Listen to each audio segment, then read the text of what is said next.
Hello friends, welcome to VMR logics YouTube channel. నేను మీ రోహిత్ శర్మ.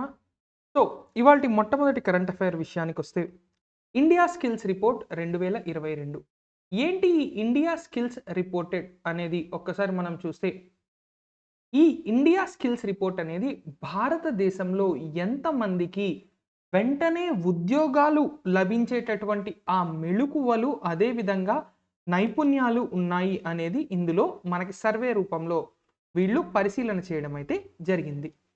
మరి ఈ పరిశీలనలో తేలింది ఏంటి అంటే, ఉపాధి కల్పించే ప్రతిభ ఉన్నటువంటి ఎక్కువ మంది ఎక్కడున్నారు అంటే మనకి మహారాష్ట్రలో ఉన్నారు అనేటువంటి విషయం తెలిసింది. అయితే ఇక్కడ మనం గుర్తుపెట్టుకోవాల్సింది, ఈ సర్వే చేసిన సంస్థ పేరేంటి అంటే వీబాక్స్. వీబాక్స్ అనేటటువంటి సంస్థ ఈ సర్వేని తయారు చేసింది. ఇది 9వ ఎడిషన్‌గా మనం గుర్తుపెట్టుకోవాలి. అంటే ఇప్పటి వరకు 9 సార్లు ఈ సర్వే అనేది జరిగింది. 9వ సారి జరిగినటువంటి ఈ సర్వేలో ప్రతి సంవత్సరం లాగే ఈ సంవత్సరం కూడా మహారాష్ట్ర మొట్టమొదటి స్థానంలో నిలవడం జరిగింది. రెండో స్థానంలో యూపీ, మూడో స్థానంలో కేరళ నిలవడం కూడా జరిగాయి. సో ఈ 3 రాష్ట్రాల పేర్లు మనం గుర్తుపెట్టుకుంటే సరిపోతుంది. First Maharashtra, second UP, third Kerala. ఇక దీంట్లో థీమ్ ఏంటి అనేది మనం ఒక్కసారి గమనించినట్లయితే, ఈ సంవత్సరం థీమ్ రీఇంజినీరింగ్ ఎడ్యుకేషన్. రీఇంజినీరింగ్ ఎడ్యుకేషన్ అదేవిధంగా and skilling building for future of work.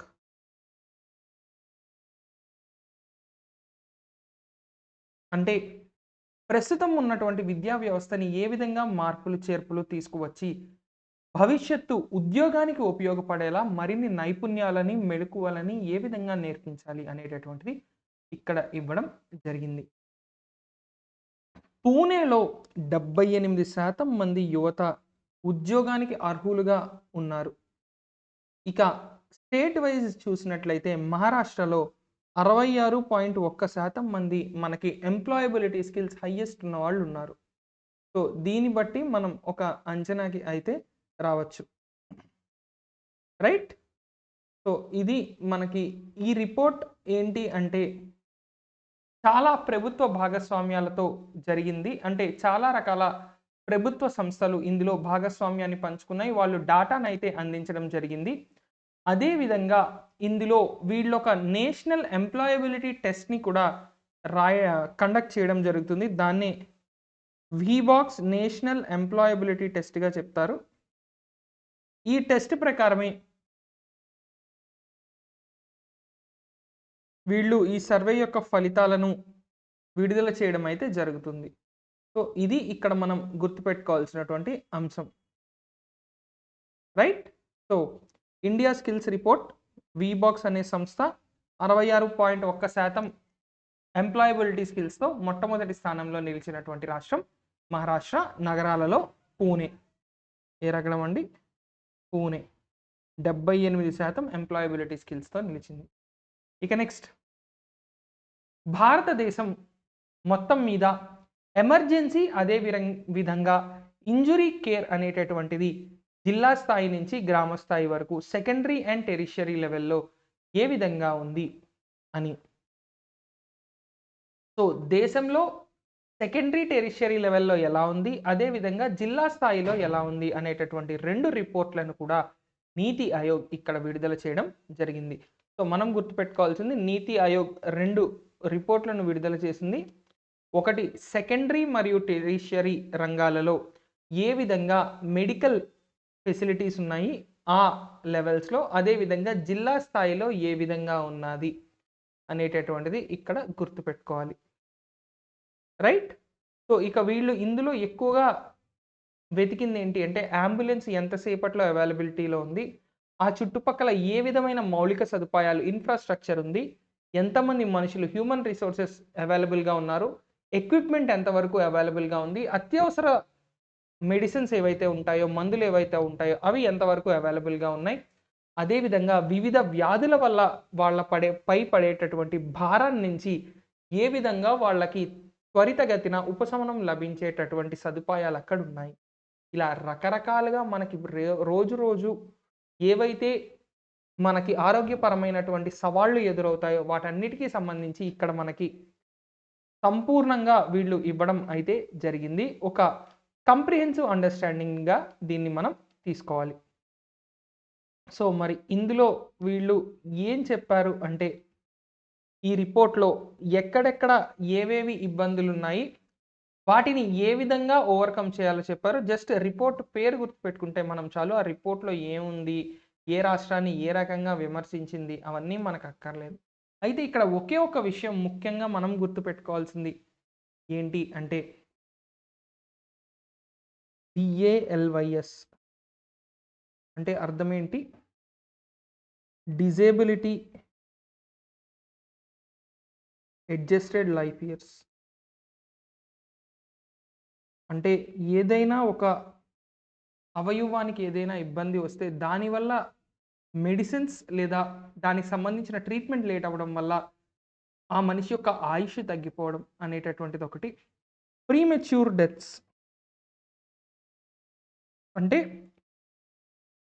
నిజానికి ఒక చిన్న మాత్ర వేస్తే ఒక రోగం తగ్గిపోతుంది. కానీ డయాగ్నోసిస్ లేకపోవడం వల్ల లేదంటే ఆ ప్రాంతంలో ఉన్న సదుపాయాలు లేకపోవడం వల్ల, అవగాహన లేకపోవడం వల్ల దానికి చాలా టైం పడుతుంది. అంటే డయాగ్నైజ్ అవ్వడానికి. ఇప్పుడు ఉదాహరణకి డెంగ్యూ జ్వరం వచ్చింది. మామూలు జ్వరమే అనుకోని ట్రీట్మెంట్ తీసుకుంటారు.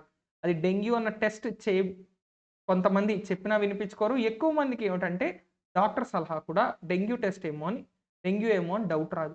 ప్లేట్‌లెట్ కౌంట్ భయంకరంగా పడిపోయిన తర్వాత అప్పుడు బ్లడ్ టెస్ట్ చేపిస్తే అది డెంగ్యూ అని తేలుతుంది. నా క్లాస్‌మేట్ యంగ్ ఏజ్‌లో ఒక ప్రభుత్వ ఉద్యోగం వచ్చింది. వచ్చిన ఆనందంలో 3, 4 రోజులకే ఇలా పాపం తను చనిపోవడం కూడా జరిగింది. సో, పర్సనల్‌గా నేను కొన్ని ఎక్స్‌పీరియన్సెస్ చూసా. ఈ ప్రీమెచ్యూర్ డెత్స్ ఇవన్నీ ఏంటి అంటే సింపుల్ ట్రీట్మెంట్‌తో తేలిపోయేవి కానీ because of lot of issues చాలా రకాలు. ఇన్‌ఫ్రాస్ట్రక్చర్ లేకపోవడం, ఆ ప్రాంతంలో అవగాహన కల్పించేవాళ్ళు లేకపోవడం, అవగాహన లేకపోవడం. వీటన్నిటి వల్ల మనుషుల ప్రాణాలే పోతున్నాయి. అటువంటివి అవాయిడ్ చేయడం అలాగా. సో, వీటన్నిటిని ఒక 100 ఎమర్జెన్సీ అండ్ ఇంజ్యూరీ కేర్ యూనిట్స్‌లో ఎన్ని రాష్ట్రాల్లో? 28 రాష్ట్రాలు, 2 యూటీల్లో వీళ్ళు అధ్యయనం చేశారు. అలాగే 34 జిల్లా ఆసుపత్రులలో కూడా దేశవ్యాప్తంగా ఏ విధంగా పరిస్థితి ఉందో అధ్యయనం చేసి, దాని నుంచి ఈ సంపూర్ణ నివేదిక అనేది తయారు చేయడం అయితే జరిగింది. ఇక నెక్స్ట్ కరెంట్ అఫైర్ విషయానికొస్తే, ఈశాన్య భారత కళాకారుల కోసం NEDFi North East Developments and Finance Corporation Limited అనేటటువంటి సంస్థ ఆత్మ నిర్భర్ హస్త శిల్పకార్ అనేటటువంటి ఒక స్కీమ్‌ని తీసుకురావడం జరిగింది. సో, ఆత్మ నిర్భర్ హస్త శిల్పకార్ అంటే ఎవరైతే చేతి వృత్తులు ఉన్నాయో వాళ్ళందరికీ కూడా ఆత్మ నిర్భర్ అంటే ఆహ్, తమ కాళ్ళ మీద తాము నిలబడేటటువంటి ప్రభుత్వం తరపు నుంచి ఒక రకమైనటువంటి సపోర్ట్‌ని ఇందులో మనకి ప్రకటించడం అయితే జరిగింది. ముఖ్యంగా ఎవరైతే రూట్ లెవెల్‌లో ఉన్నారో, అది కూడా ఇక్కడ ఈశాన్య భారతదేశంలో వాళ్ళు ఒక్కొక్కళ్ళకి ₹1,00,000 నగదు సహాయం 6% వడ్డీ రేటుకి. అంటే రూ. 1 వడ్డీగా చెప్పొచ్చు. నెలకి రూ. 1 వడ్డీ. 24 నెలల్లో పే చేయొచ్చు దాన్ని. అదే విధంగా ఒకవేళ సమయానుకూలంగా వాళ్ళు వడ్డీ గనక చెల్లించి, అసలు గనక చెల్లిస్తే వాళ్ళకి 1% అనేది మొత్తం లోన్ క్లియర్ అయిన తర్వాత వెనక్కి మళ్ళీ క్యాష్ బ్యాక్ ఆఫర్ కింద ఇవ్వడం కూడా జరుగుతుంది. అంటే ఇక్కడ తక్కువ వడ్డీకి రుణాలు, అదే విధంగా ఆ రుణాలపై మళ్ళీ ఏదైతే వడ్డీ కడతారో అందులో కూడా 1% వెనక్కి వస్తుంది. మరి ఇదంతా ఎవరు అంటే నెడ్ఫీ. నెడ్ఫీ అంటే నార్త్ ఈస్ట్ డెవలప్మెంట్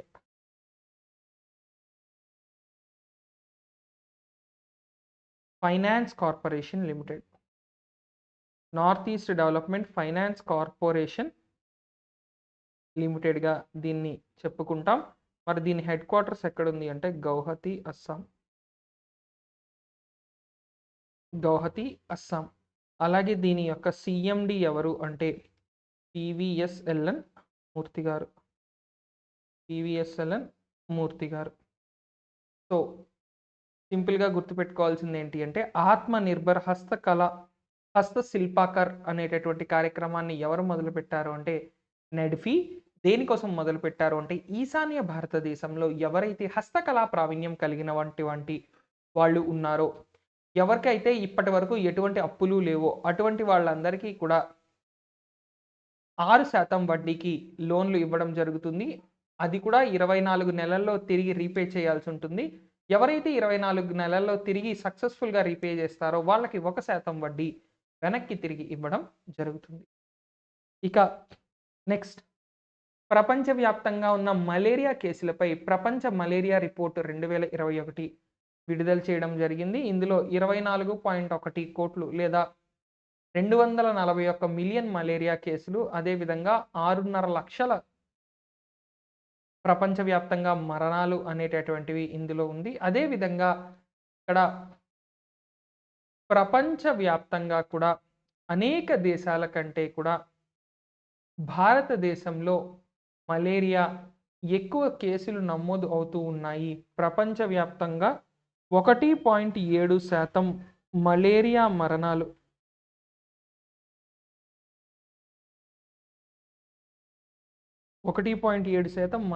మరణాలు భారతదేశంలో ఇక్కడ మనకి ఉన్నాయి. అంటే ఇది ఇంకో విధంగా కూడా మనం అర్థం చేసుకోవాలి. ఏంటి అంటే హై బర్డెన్ కంట్రీస్, ఎక్కువ ప్రభావితం ఉన్నటువంటి దేశాల్లో అత్యంత బెటర్ పెర్ఫార్మింగ్ కూడా ఏది అంటే భారత్ అనే చెప్పుకోవాలి. ఎందుకు అంటే మొత్తం ప్రతి 1000 మందిలోని 18 మందికి మలేరియా వచ్చే అవకాశాలు భారతదేశంలో ఉన్నాయి అని చెప్తున్నారు. సో ఇది ఒకప్పుడు ఈ స్టేజ్లో ఉంటే ప్రస్తుతం ఈ స్టేజ్కి మారింది. ఇది 2000 సంవత్సరం నాటికి, ఇది 2020వ సంవత్సరం నాటికి. అంటే మనం ఎంత భారీ స్థాయిలో మలేరియాని కంట్రోల్ చేసుకున్నామో అనేటటువంటిది ఇప్పటికీ ఇక్కడ కనిపిస్తుంది. అయితే ఇప్పటికీ కూడా సౌత్ ఈస్ట్ ఏషియాలో 83% ఇప్పటికీ 83% మలేరియా కేసులు, 82% మరణాలు భారత్లోనే సంభవిస్తున్నాయి. సౌత్ ఈస్ట్ ఏషియా అంటే ఆగ్నేయాసియాలో భారత్ కంటే పెద్ద దేశం మరొకటి లేదు, అది మనందరికీ తెలుసు. సో అందుకు ఇంత హై నెంబర్ ఉండడం కూడా ఒక రకంగా కారణంగా మనం చెప్పుకోవాలి. ఇక ఈ సంవత్సరం మనకి ఈ రిపోర్ట్లో చైనా, అదేవిధంగా ఎల్ సాల్వెడార్ దేశాలు మలేరియా రహిత దేశాలుగా డిక్లేర్ చేయడం జరిగింది. మలేరియా రహిత దేశాలుగా ఏ దేశాలండి? China, El Salvador. 4 సంవత్సరాల పాటు ఏదైనా ఒక వ్యాధికి సంబంధించి ఒక్క కేసు కూడా నమోదవ్వకపోతే, కొత్త కేసులు, ఆ దేశాన్ని ఆ వ్యాధి రహిత దేశంగా WHO ప్రకటిస్తుంది. సో ప్రస్తుతం చైనా మరియు ఎల్ సాల్వెడార్ మలేరియా రహిత దేశాలుగా ప్రకటింపబడ్డాయి. మరో 25 దేశాలు 2025 నాటికి మలేరియా రహిత దేశాలుగా గుర్తింపబడతాయి అని ఇప్పటికైతే అనుకుంటున్నారు. సో ఇది మనకి ఈ రిపోర్ట్లో చాలా చాలా ముఖ్యమైనటువంటి అంశాలు. ఇక తీవ్ర ప్రభావిత దేశాల్లో అత్యంత ప్రామాణికంగా మలేరియా తగ్గించడం కోసం కష్టపడుతున్నటువంటి దేశాలలో ముఖ్యమైన దేశంగా మన భారతదేశం నిలవడం కూడా ఈ రిపోర్ట్లో ఖచ్చితంగా గుర్తుపెట్టుకోవాల్సినటువంటి అంశం. ఎందుకంటే మిగతా దేశాల కంటే భారతదేశంలోనే ఈ కేసులు త్వరితగతిన తగ్గుతూ వచ్చాయి అంతర్జాతీయంగా కంపేర్ చేసినప్పుడు. అంటే మిగతా ఏవైతే తీవ్ర ప్రభావిత దేశాలు ఉన్నాయో భారత్ చేసినంత బాగా ఆ దేశాలు పెర్ఫామ్ చేయలేదు, ఆ దేశాలలో తగ్గుదల ఈ స్థాయిలో లేదు అని ఇక్కడ మనం గుర్తుపెట్టుకోవాలి. ఇక నెక్స్ట్ కరెంట్ అఫైర్ విషయానికి వెళ్తే చాలా చాలా ముఖ్యమైన కరెంట్ అఫైర్గా దీన్ని మీరు గుర్తుపెట్టుకోవాలి. యుఎన్ జనరల్ అసెంబ్లీ, ఐక్యరాజ్య సమితి సర్వప్రతినిధి సంస్థ, అంతర్జాతీయ సౌర కూటమి, ఇంటర్నేషనల్ సోలార్ ఎలియన్స్కి అబ్జర్వర్ స్టేటస్ అనేటటువంటిది పరిశీలకుని హోదాను ఇవ్వడం జరిగింది. అది కూడా ఇక్కడ మనం గుర్తుపెట్టుకోవాల్సిన అంశం ఏంటి అంటే యుఎన్ఓ తర్వాత అతిపెద్ద అంతర్జాతీయ కూటమిగా మనకి ఐఎస్ఏ చరిత్రలో నిలిచిపోతూ ఉంది. ఇది భారత్ మొదలుపెట్టినటువంటి ఒక అంతర్జాతీయ కూటమి. భారత్లో తమ యొక్క సచివాలయం కలిగిన ఏకైక అంతర్జాతీయ సంస్థ ఏదైనా ఉంది అంటే మల్టీలాటరల్ ఆర్గనైజేషన్ ఏదైనా ఉంది అంటే అది మనకి కేవలం అంతర్జాతీయ సౌర కూటమి మాత్రమే. సో ఇందులో మనం గుర్తుపెట్టుకోవాల్సినవి చాలా ఉన్నాయి. సో ఐఎస్ఏ మరి ఎవరు మొట్టమొదట స్థాపించారు అనేటటువంటిది ఒక్కసారి చూస్తే ఇంటర్నేషనల్ సోలార్ అలయన్స్ అనేటటువంటిది స్థాపించాలి అనే ఐడియా మనకి ప్రధానమంత్రి నరేంద్ర మోదీ గారి మానస పుత్రికగా దీన్ని చెప్తాం. నరేంద్ర మోదీ గారి మానస పుత్రికగా దీన్ని మనం చెప్తాం. సో మరి ఆయన మొదలుపెట్టినటువంటి ఈ అంతర్జాతీయ సౌర కూటమి అలా దినదిన ప్రవర్ధమానం చెందుతూ నేడు 100కి పైగా దేశాలు ఇందులో భాగస్వామ్యులుగా ఉన్నాయి. సో ఇందులో వీళ్ళ టార్గెట్ ఏంటి అంటే 1000 గిగావాట్ల సౌర విద్యుత్ ఉత్పత్తి లక్ష్యంగా, ఇందులో అదేవిధంగా $1000 బిలియన్ ఇందులో 2030 నాటికి పూర్తిగా పెట్టేలాగా ఈ రెండు రకాలుగా కూడా దీనికి సంబంధించి ఎన్నో ఒప్పందాలు అయితే సైన్ చేయడం కూడా జరుగుతుంది. మరి ఇన్ని లక్ష్యాలు ఉన్నటువంటి ఈ అంతర్జాతీయ సౌర కూటమికి ప్రస్తుతం పరిశీలకుని హోదా ఇచ్చింది ఐరాస సర్వప్రతినిధి సభ. ఈ పాయింట్ని గుర్తుపెట్టుకోవాలి, రైట్? ఇక ఇప్పటికే 80 దేశాలు సైన్ చేసి రాటిఫై చేశాయి. అంటే వాళ్ళ దేశాల యొక్క పార్లమెంట్లలో ఐఎస్ఏ యొక్క కార్యకలాపాలన్నింటినీ కూడా ఆమోదిస్తూ రెజల్యూషన్స్ని పాస్ చేశాయి. ఇప్పుడు ఉదాహరణకి మనకి కూడా రాజ్యాంగంలో ఒక పాయింట్ ఉంది. రాజ్యాంగ సవరణ చేయడానికి కొన్ని సందర్భాల్లో 2/3 మెజారిటీతో పాటు సగానికి పైగా రాష్ట్రాలు తమ రాష్ట్ర విధాన సభలలో దాన్ని పాస్ చేయాలి. దాన్నే రాటిఫికేషన్ అంటాం. ఇక్కడ కూడా ఏం చేశారంటే 100 దేశాలకు పైగా ఇందులో జాయిన్ అవుతామని ప్రకటించినప్పటికీ ఇప్పటికీ 80కి పైగా దేశాలు దాన్ని రాటిఫై కూడా చేయడం జరిగింది. ఇక ఐఎస్ఏ యొక్క హెడ్ క్వార్టర్స్ మనకి ఎక్కడ ఉంది అంటే గురుగ్రామ్లో ఉంది. అదేవిధంగా ఐఎస్ఏ ఇంటర్నేషనల్ సోలార్ అలయన్స్ యొక్క ప్రస్తుత డీజీ ఎవరు అంటే డాక్టర్ అజయ్ మాథుర్. ఈ రెండు పేర్లు కూడా ఒకసారి గుర్తుపెట్టుకోవాలి మనం. ఇక యుఎన్జిఏకి సంబంధించి యునైటెడ్ నేషన్స్ జనరల్ అసెంబ్లీ, ఐక్యరాజ్య సమితి సర్వప్రతినిధి సభ. ఈ సర్వప్రతినిధి సభకి ప్రస్తుత అధ్యక్షుడు ఎవరు అంటే ఈయన కూడా ఇటీవలే నియమితులైన వ్యక్తి అబ్దుల్లా షహీద్. అదేవిధంగా యుఎన్జిఏలో ఇండియాస్ పెర్మనెంట్ రిప్రజెంటేటివ్, భారత శాశ్వత ప్రతినిధి ఎవరు అంటే టిఎస్ తిరుమూర్తి గారు. ఈ రెండు పేర్లు కూడా మనం గుర్తుపెట్టుకోవాలి. ఐక్యరాజ్య సమితి సర్వప్రతినిధి సభ యొక్క ప్రస్తుత అధ్యక్షుడు, ఐక్యరాజ్య సమితి సెక్రటరీ జనరల్, మొత్తం యుఎన్ఓకి హెడ్. అలా కాకుండా కేవలం సర్వప్రతినిధి సభకి ప్రస్తుత అధ్యక్షుడు అబ్దుల్లా షహీద్.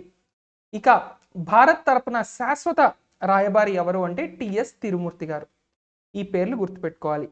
ఇక నెక్స్ట్ మరో అంతర్జాతీయ పరంగా ముఖ్యమైనటువంటి development RATS, regional anti terrorist స్ట్రక్చర్గా దీన్ని పిలుస్తాం. రాట్స్ అంటారు దీన్ని. Regional anti terrorist structure. RATS అనేటటువంటిది ఏంటి అంటే షాంఘై సహకార సంస్థ యొక్క యాంటీ టెర్రరిస్ట్ విభాగం తీవ్రవాద వ్యతిరేక కార్యకలాపాలను నిరోధించడం కోసం పెట్టేటటువంటి సంస్థ. ఇందులో ప్రస్తుతం మరి భారత్ దీని యొక్క చైర్మన్గా వ్యవహరించబోతోంది 1 సంవత్సర కాలం పాటు. సో ఇటీవల నూతనంగా ఏ దేశం ర్యాట్స్ యొక్క చైర్మన్షిప్ని లేదా అధ్యక్షత బాధ్యతలను స్వీకరించింది అంటే భారతదేశం స్వీకరించింది.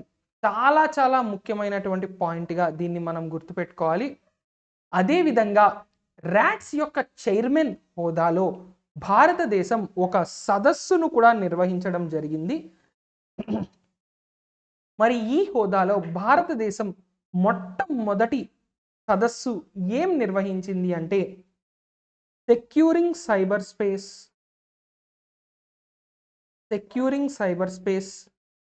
In the contemporary threat environment. Securing cyber space in the contemporary threat environment అనేటటువంటి పేరుతో ఒక సదస్సు. అంటే ప్రస్తుతం ప్రతి దేశం మరో దేశాన్ని శత్రు దేశంగానే భావించాల్సినటువంటి పరిస్థితులలో మరి సైబర్ స్పేస్ అంటే ఏదైతే ఆన్లైన్కి సంబంధించినటువంటి మొత్తం అన్నీ ఉన్నాయో వాటిని ఏ విధంగా రక్షించుకోవాలి అనేటటువంటి ఈ సెమినార్ని ఇక్కడ నిర్వహించడం జరిగింది. ఇక నెక్స్ట్ దీనికి సంబంధించి మనం ఇంకా చూసినట్లయితే ర్యాట్స్ యొక్క హెడ్ క్వార్టర్స్ ఎక్కడుంది అంటే ర్యాట్స్ యొక్క హెడ్ క్వార్టర్స్ మనకి తాష్కెంట్లో ఉంది. తాష్కెంట్ అనగానే మనకు గుర్తు రావాల్సిన దేశం ఉజ్బెకిస్తాన్.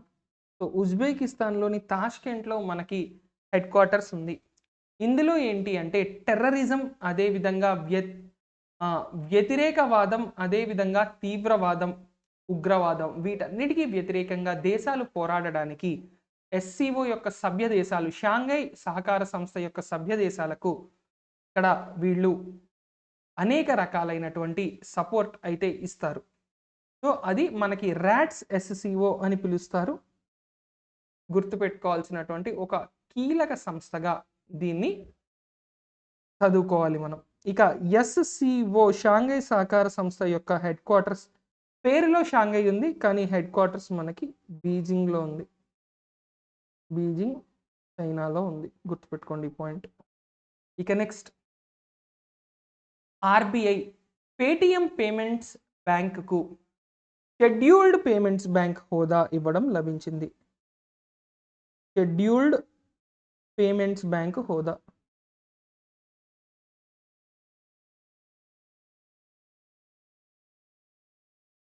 మరి ఈ షెడ్యూల్డ్ పేమెంట్స్ బ్యాంక్ హోదా పొందినటువంటి 3వ బ్యాంకుగా మనకి చరిత్ర సృష్టించింది ఎవరు అంటే పేటిఎం పేమెంట్స్ బ్యాంక్. దీనివల్ల ఏమవుతుంది అంటే ఇకపై ఆర్బీఐ యొక్క షెడ్యూల్డ్ బ్యాంకులకి తరహాలోనే ఇక్కడ కూడా పేటిఎం పేమెంట్స్ బ్యాంకు కూడా ఏంటి అంటే మార్జినల్ స్టాండింగ్ ఫెసిలిటీ, అదేవిధంగా రెపో రివర్స్ రెపోకు లోబడి అనేక రకాలైనటువంటి సదుపాయాలు వీళ్ళకి లభించడం అయితే జరుగుతుంది. ఇక పేటిఎం పేమెంట్స్ బ్యాంక్ లిమిటెడ్ అనేటటువంటిది పీపీబీఎల్గా మనం వ్యవహరిస్తాం. యూపీఐలలో అత్యధిక ట్రాన్సాక్షన్స్ జరిగినటువంటి బెనిఫిషియరీ బ్యాంక్. అంటే అత్యధిక ట్రాన్సాక్షన్స్లో డబ్బులు ఎక్కడికి వచ్చాయి అంటే పేటిఎం పేమెంట్స్ బ్యాంక్లోకి వచ్చాయి. అదేవిధంగా 2020-21 మధ్యలో ఫాస్టాగ్స్ అత్యధికంగా నిర్వహించినటువంటి బ్యాంకుగా కూడా పేటిఎం పేమెంట్స్ బ్యాంక్ లిమిటెడ్ మనకి వార్తల్లో నిలిచింది. ఇక దీనికంటే ముందు పేటిఎం పేమెంట్స్ బ్యాంక్ కంటే ముందు మనకి షెడ్యూల్డ్ బ్యాంకులుగా మనకి ఏవేవి ఉన్నాయి అంటే ఇండియా పోస్ట్ పేమెంట్స్ బ్యాంక్ మొట్టమొదటి బ్యాంకు, షెడ్యూల్డ్ బ్యాంకుగా వ్యవహరిస్తున్న మొట్టమొదటి bank India post payments bank. ఇంకా రెండో బ్యాంక్ ఏది అంటే మనకి Fino payments bank limited. Fino payments bank limited అనేటటువంటి ఈ రెండు కూడా మొట్టమొదటి రెండు షెడ్యూల్డ్ పేమెంట్స్ బ్యాంక్గా ఉంటే మూడోది మనకి ఏది పేటిఎం పేమెంట్స్ బ్యాంక్. ఇక పేటిఎం పేమెంట్స్ బ్యాంక్కి సంబంధించి దీని యొక్క మాతృ సంస్థ మనకి ఏది అంటే 197 కమ్యూనికేషన్స్. 197 కమ్యూనికేషన్స్ అనే సంస్థ పేటిఎం పేమెంట్స్ బ్యాంక్ యొక్క మాతృ సంస్థగా మనం గుర్తుపెట్టుకోవాల్సినటువంటి విషయం ఉంది. ఇక దీని యొక్క ఎండి మరియు సిఇఓ ఎవరు పేటిఎం పేమెంట్స్ బ్యాంక్ అంటే సతీష్ కుమార్ గుప్తా.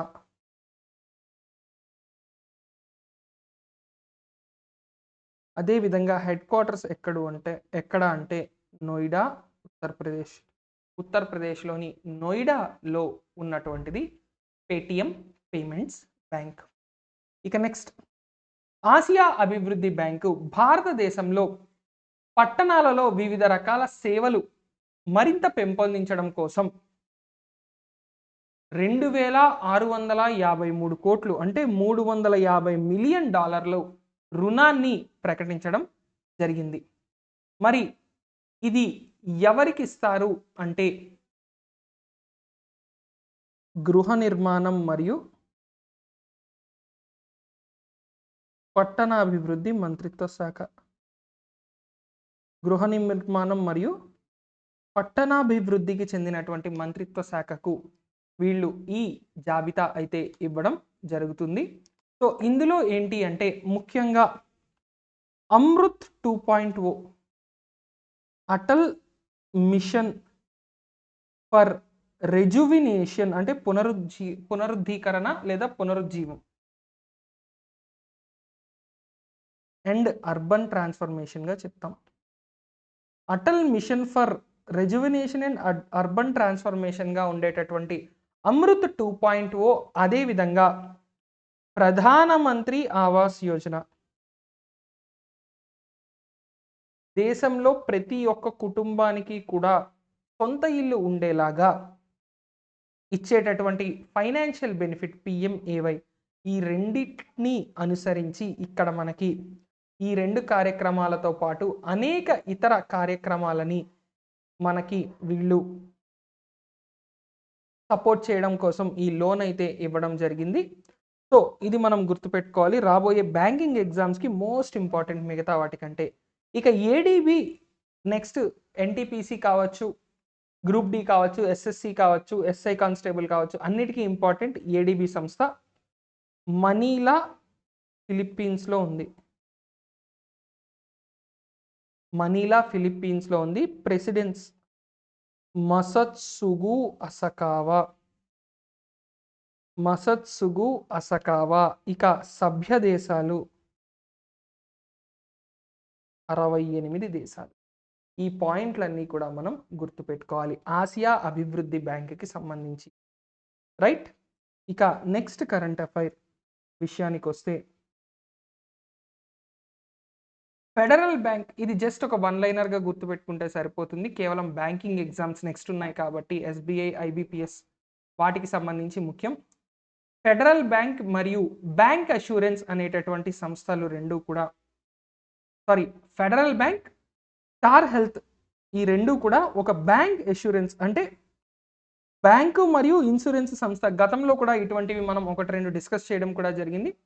సో బ్యాంక్, అదేవిధంగా ఒక హెల్త్ ఇన్సూరెన్స్ కంపెనీ, ఈ రెండు కూడా ఇక్కడ ఒక బ్యాంకు ఇన్సూరెన్స్ కంపెనీ కలిపితే బ్యాంక్ అష్యూరెన్స్ అంటారు.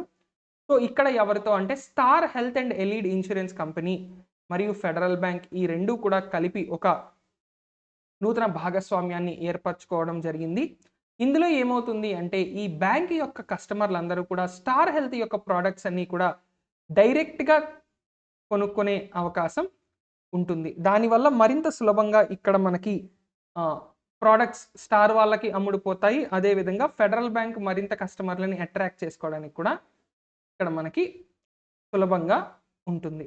ఈ విషయాన్ని ఇక్కడ మనం గుర్తుపెట్టుకోవాలి, రైట్. ఇక ఫెడరల్ బ్యాంక్ యొక్క హెడ్ క్వార్టర్స్ అనేది కూడా మనకి ముఖ్యం. ఎందుకంటే ఆలువా అనే ప్రదేశంలో ఉంది, కేరళలోని ఆలువా అనేటటువంటి ప్రదేశంలో దీని హెడ్ క్వార్టర్ అయితే ఉంది, రైట్. ఇక నెక్స్ట్ అంతర్జాతీయ మారిటైమ్ సంస్థ అంటే సముద్ర మార్గాన్ని అంతర్జాతీయంగా కంట్రోల్ చేసేటటువంటి సంస్థ ఐఎంఓ. 2 అవార్డుల గురించి ఇక్కడ మనం ముఖ్యంగా ప్రస్తావించడం జరిగింది. అందులో ఒకటి ఐసీజీ అంటే ఇండియన్ కోస్ట్ గార్డ్‌కి లభించింది. మరొకటి మనకి ఇక్కడ లభించింది ఎవరికి అంటే భారతీయ నేవీ. సో, మరి ఈ రెండిటికి కూడా ఇక్కడ అసాధారణ ధైర్య సాహసాలకు గాను ఇంటర్నేషనల్ మారిటైమ్ ఆర్గనైజేషన్ ఈ సంస్థ ఒక అవార్డు ఇవ్వడం జరిగింది. సో, ఇది మనకి ఇక్కడ గుర్తుపెట్టుకోవాల్సింది ఏంటి అంటే సర్టిఫికెట్ ఆఫ్ కమెండేషన్ అనేటటువంటిది అవార్డింగ్ ఇవ్వడం జరిగింది. ఈ సర్టిఫికెట్ ఆఫ్ కమెండేషన్ అనేటటువంటిది ప్రదానం చేయడం వల్ల ఇక్కడ ఏమైంది అంటే చాలా రకాలైనటువంటి అంతర్జాతీయ కార్యకలాపాలు చేశారు.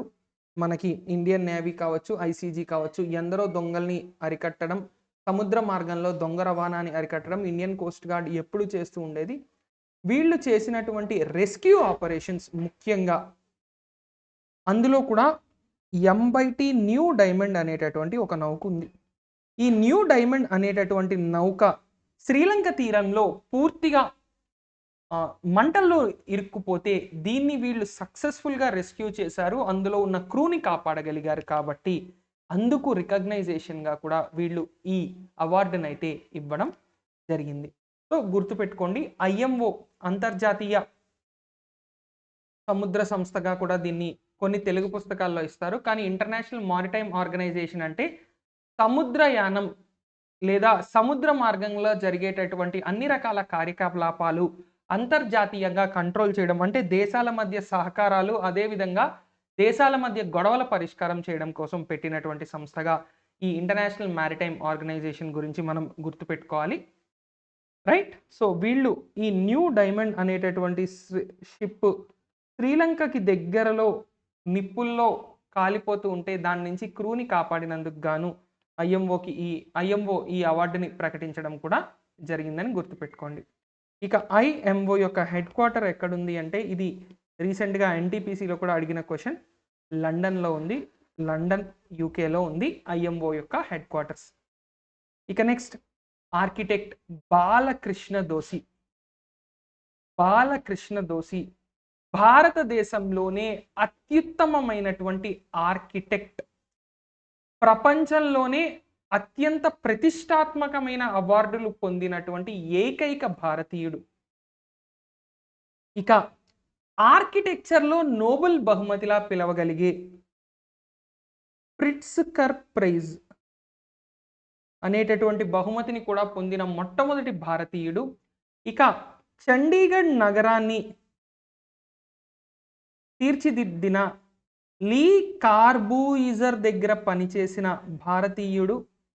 ఇలా ఎన్ని చెప్పినా తక్కువే. బాలకృష్ణ దోషి భారతదేశ ఆర్కిటెక్చర్ యొక్క పితామహుడిగా కూడా ఈయన్ని కొన్ని చోట్ల చెప్తూ ఉంటారు. ఈయనకి ఇప్పుడు ప్రపంచంలోనే ఆర్కిటెక్చర్ రంగంలో ఇచ్చే అత్యున్నతమైనటువంటి పురస్కారాలలో ఒకటి ప్రిట్జ్కర్ ప్రైజ్ అనేది ఆర్కిటెక్చర్లో నోబెల్ పురస్కారానికి సమానమైనటువంటిది. ఇక ఇప్పుడు రాయల్ గోల్డ్ మెడల్, ఇది క్వీన్ ఎలిజబెత్ II ఇంగ్లాండ్ మహారాణి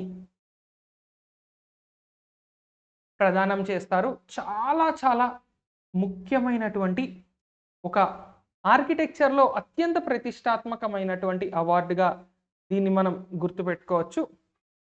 సో బాలకృష్ణ దోషి అంటే భారతదేశ ఆర్కిటెక్చర్ రంగానికి ఆద్యుడు, అత్యంత ప్రముఖుడు అని కూడా మనం చెప్పుకోవచ్చు.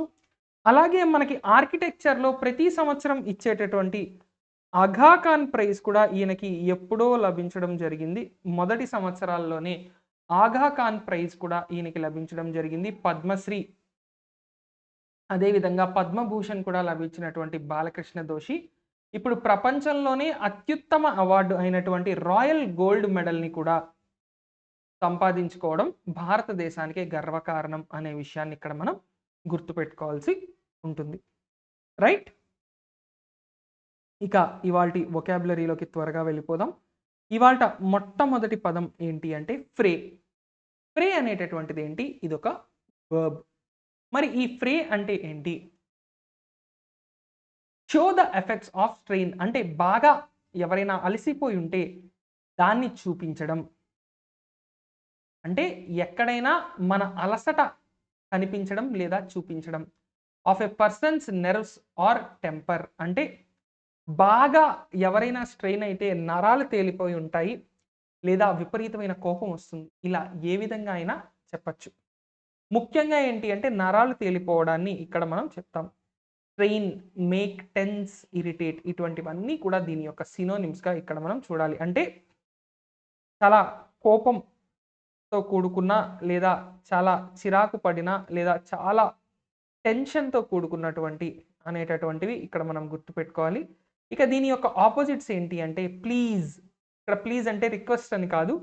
ప్లీజింగ్ అంటే ఎవరినైనా బుజ్జగించడం లేదా ఎవరినైనా ఆకర్షించుకోవడం. హార్మోనైజ్, అకార్డ్ అంటే సింపుల్‌గా ఏంటి అంటే ఆ స్ట్రెయిన్ వల్ల వచ్చేటటువంటి నెగెటివ్స్ ఇవైతే అసలు స్ట్రెయినే లేకపోతే మనం ఎంత ప్రశాంతంగా, ఎంత హాయిగా, ఎంత ఉల్లాసంగా, ఉత్సాహంగా ఉంటామో దానికి సంబంధించింది ఆపోజిట్‌గా ఫ్రేకి ఆపోజిట్ మీనింగ్‌లో తీసుకుంటాం.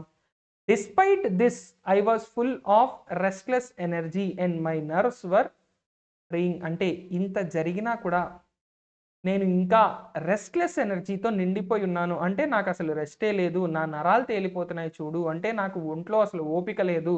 ఉన్న కండ కూడా కరిగిపోయింది అనే రకంగా చెప్పడం అని ఇక్కడ ఉద్దేశం. ఇక నెక్స్ట్ మిలియూ అంటే ఒక మనిషి యొక్క సామాజిక పరిస్థితి, సామాజిక వాతావరణం దాన్నే సోషల్ ఎన్విరాన్మెంట్‌గా చెప్తాం. అంటే చుట్టుపక్కలున్న పరిస్థితులు, చుట్టుపక్కల ఉన్నటువంటి సోషల్ కండిషన్స్‌గా చెప్పుకుంటాం. దీన్నే ఎన్విరాన్మెంట్ అని, బ్యాక్‌గ్రౌండ్ అని, యాంబియన్స్ అని కూడా చెప్తాం. The social milieu upon which they have up to now been based is deeply divided అంటే ఇప్పటి వరకు ఏదైతే ఒక సామాజిక వర్గాన్ని లేదా ఒక సామాజిక సర్దుబాటును లేదా ఒక రకమైన సామాజిక పరిస్థితిని బేస్ చేసుకొని ఇన్నాళ్ళు వాళ్ళు ఎన్నైతే వేషాలేశారో అవన్నీ కూడా ఇప్పుడు పూర్తిగా విడిపోయాయి. అంటే ఒక రకంగా ఇన్నాళ్ళు కూడా ఏవో ఒక సామాజిక సమీకరణలను దృష్టిలో పెట్టుకొని కొన్ని రాజకీయాలు ప్లే చేశారు. కానీ ఎప్పుడైతే అక్కడ సమీకరణాలు మారిపోయాయో ఇక్కడ మొదటికే మోసం వచ్చింది. ఇక్కడ మెలు అంటే మన చుట్టుపక్కల ఉన్నటువంటి సామాజిక పరిస్థితులని మెలు అంటాం. ఇక నెక్స్ట్ చూస్తే ఫ్లర్రీ అంటే ఏ sudden short period of activity are excitement అంటే సడన్‌గా ఏదైనా ఎక్కువగా యాక్టివిటీస్ జరిగినా, లేదా ఇంకేవైనా పనులు జరిగినా, అది అంటే ఉత్సాహంతో కావచ్చు, లేదంటే వేగంగా అయిపోవాలని కావచ్చు. ఉదాహరణకి ప్రతి చోట ఇది మనకు తెలుసు. మీ ఊళ్ళో ఏదో ఒక పెద్ద బిల్డింగ్ లేదంటే ఒక పెద్ద రోడ్డు పడుతోంది. లేదంటే ఒక ప్రాంతంలో ఏదైనా పెద్ద అభివృద్ధి జరుగుతోంది అంటే, ఆ చుట్టుపక్కల వేలకు వేల లేఅవుట్‌లొస్తాయి. సో, ఇలాగే నాకు తెలిసిన కొన్ని ఎగ్జాంపుల్స్ కూడా ఉన్నాయి. మనందరికీ తెలిసినవే నా ఒక్కడికనే కాదు. అమరావతి అనే నగరం కడుతున్నారు అంటే అక్కడికి చుట్టుపక్కల 100 కిలోమీటర్ల దూరంలో కూడా రియల్ ఎస్టేట్ అలా పెరిగిపోయింది. అంతకుముందు ప్రకాశం జిల్లా దొనకొండ వద్ద రాజధాని వస్తుందంటే అక్కడ గజం 5,000 పలికేది కూడా 50,00,000 పలికింది. అంటే ఎంత భయంకరంగా రేట్లు పెరిగిపోయాయి. Sudden short period of activity or excitement అదే ఫ్లరీ. సో, ఇదే ఎగ్జాంపుల్ ఇక్కడ ఏమిచ్చాం. This period of also saw a flurry of construction activities in Bengaluru. Bengaluru బదులు దొనకొండ పెట్టండి. ఇదే సమయంలో ఈ ప్రాంతంలో విపరీతమైనటువంటి బిల్డింగ్స్ పెరిగిపోయాయి. లేదంటే అమరావతి పెట్టండి.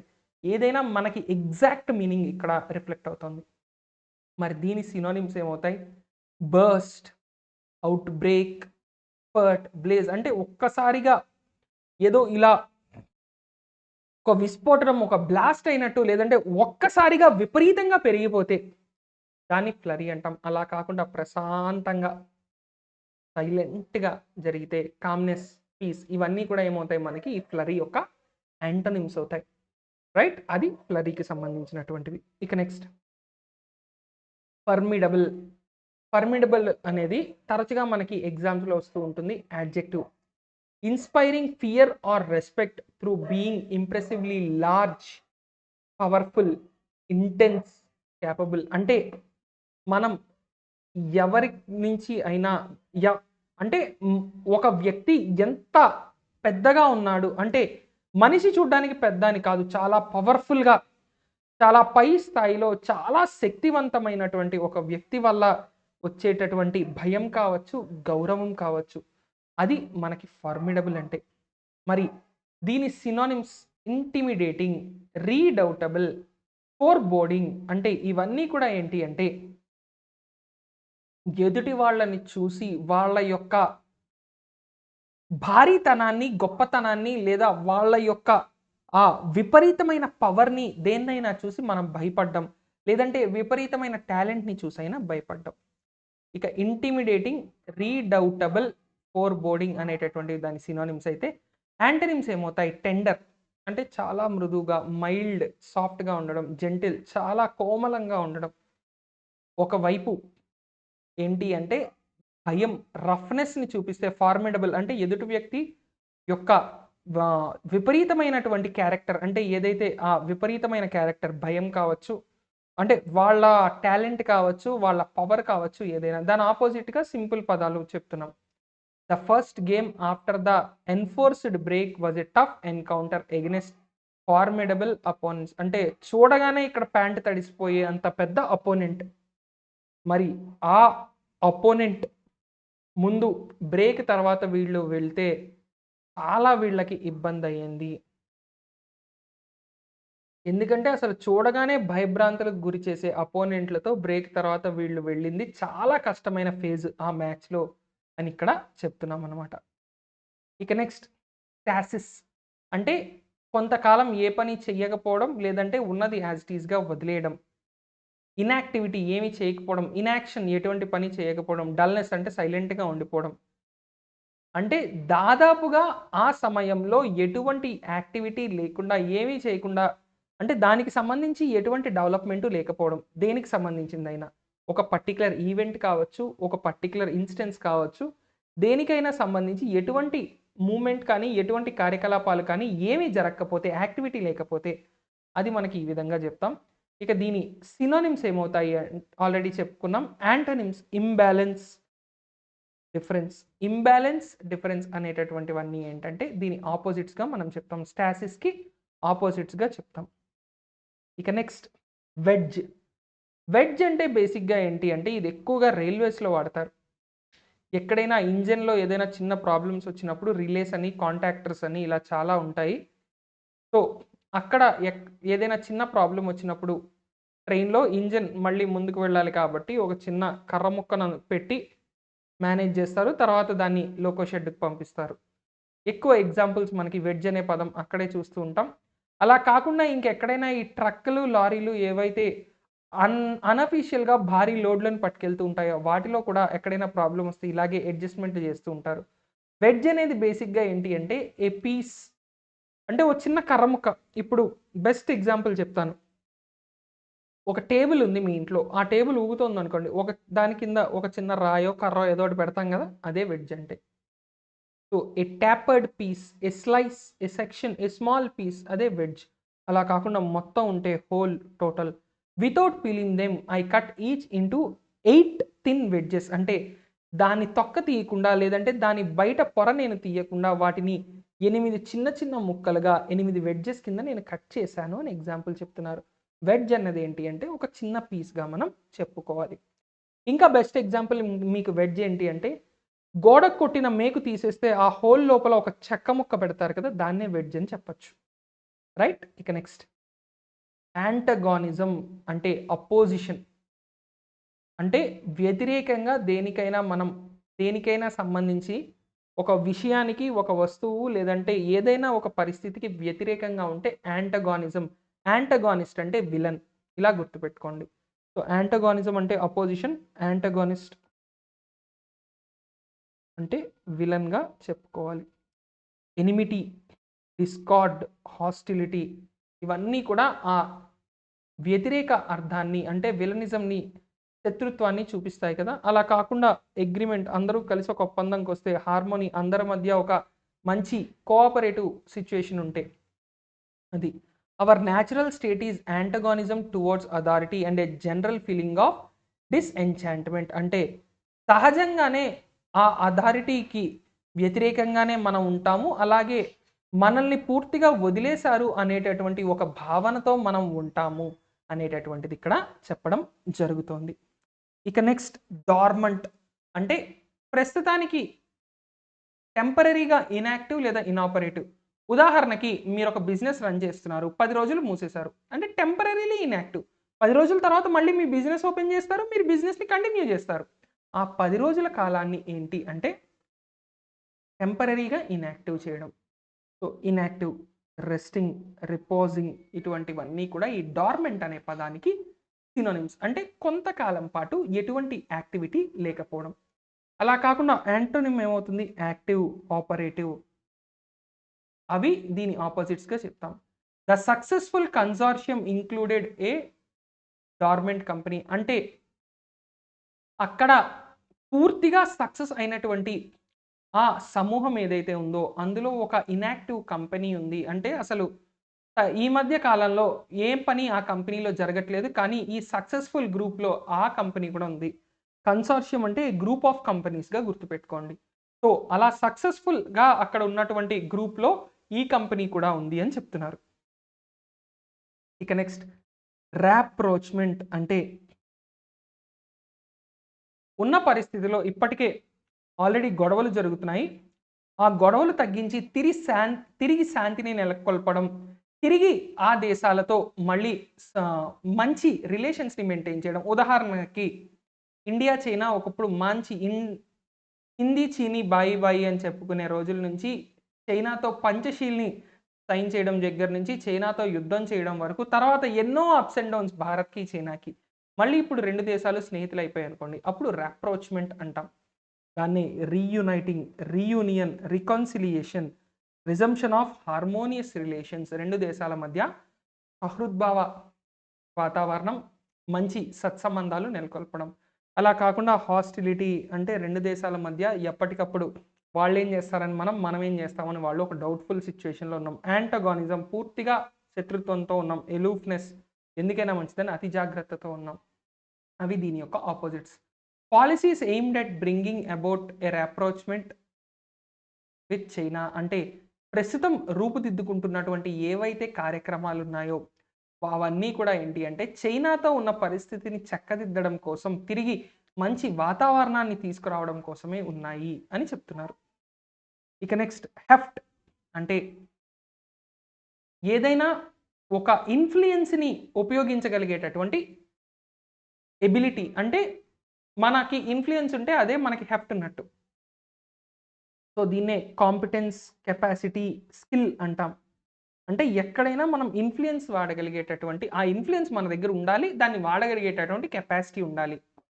కొంతమంది చిన్న ఇన్‌ఫ్లూయెన్స్ ఉంటే చాలా ఎక్కువగా దాన్ని వాడతారు. కొంతమంది ఎంత పెద్ద ఇన్‌ఫ్లూయెన్స్ వాళ్ళ వెనకున్నా వాళ్ళు దాన్ని వాడరు.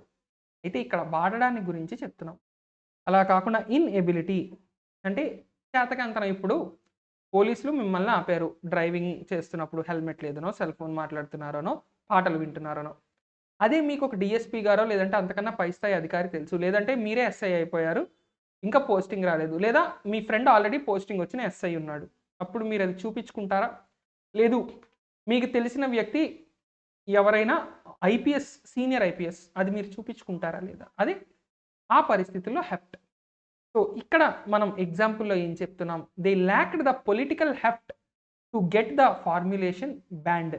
అక్కడ ఉన్న ఆ ఫార్ములేషన్ అంటే ఆ తయారు చేసినటువంటిది బ్యాన్ చేయడానికి కావాల్సినటువంటి పొలిటికల్ హెఫ్ట్ ఆ ఇన్‌ఫ్లూయెన్స్ ఏదైతే ఉందో అది వీళ్ళ దగ్గర లేదు. వీళ్ళకి ఆ ఇన్‌ఫ్లూయెన్స్ అనేటటువంటిది లేకపోవడం వల్ల ఏం జరిగింది అంటే వీళ్ళు పూర్తిగా దాన్ని ఏమీ చేయలేకపోయారు. దాన్ని అంతమొందించలేకపోయారు. దానిపై బ్యాన్‌ని తీసుకురాలేకపోయారు అనేటటువంటిది చెప్తున్నారు. సో, ఇన్‌యాప్టిట్యూడ్ అనేటటువంటిది కూడా ఇక్కడ ఏంటి అంటే, ఆ ఇన్‌ఫ్లూయెన్స్‌ని చూపించలేకపోవడం. అంటే ఎక్కడైతే వాడాలో అక్కడ కూడా ఇన్‌ఫ్లూయెన్స్‌ని వాడలేకపోవడాన్నే మనం ఇన్‌యాప్టిట్యూడ్‌గా చెప్తాం. ఇన్‌ఎబిలిటీ అంటే చేతకానితనం. మరి దానికి ఆపోజిటే కదా హెఫ్ట్. అందుకే సినోనిమ్స్‌గా స్కిల్ నేర్పరితనం, మెళకువ, కెపాసిటీ అంటే ఆ సత్తువ, కాంపిటెన్స్ అంటే ఎక్కడ ఏది వాడాలో, ఎలా వ్యవహరించాలో అన్నీ తెలిసినటువంటి తనం. రైట్? సో ఇవి ఇవాల్టి కరెంట్ అఫైర్స్ అండ్ వొకాబులరీ. మళ్ళీ రేపటి క్లాస్లో కలుసుకుందాం. అంతవరకు సెలవు. ఈ వీడియో గనక మీకు నచ్చినట్లయితే లైక్ చేయండి, మీ ఫ్రెండ్స్కి షేర్ చేయండి. అదేవిధంగా మా విఎంఆర్ లాజిక్స్ యూట్యూబ్ ఛానల్ని సబ్స్క్రైబ్ చేయడం మాత్రం మర్చిపోకండి. Thank you very much and జై హింద్.